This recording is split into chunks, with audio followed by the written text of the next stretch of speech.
दादा काय सांगाल, आज एक मोठा विजय आपला या विधान परिषद निवडणुकीत झालाय, कसं पाहता महायुतीचे विजयी उमेदवार?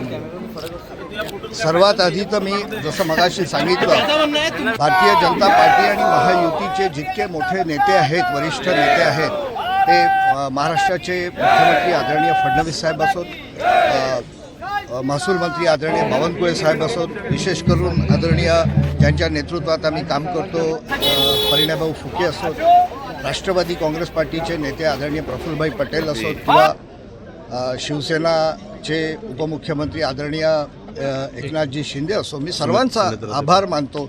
आणि उपमुख्यमंत्री आदरणीय सुनेत्राताई पवार यांचेसुद्धा मी आभार मानतो की त्यांनी माझ्यावर विश्वास ठेवला आणि मला विधान परिषदेची तिकीट दिली.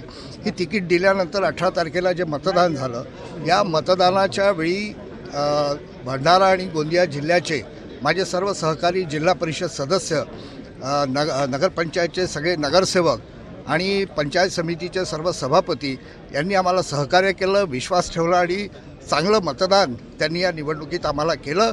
आमचा हा विजय जो आहे हा माझ्या सर्व सहकाऱ्यांना, ज्यांनी ज्यांनी कळत न कळत आम्हाला मदत केली, त्यांना सगळ्यांना हा विजय समर्पित आहे. अविनाशजी ब्राह्मणकर यांना आमदार बनवलं.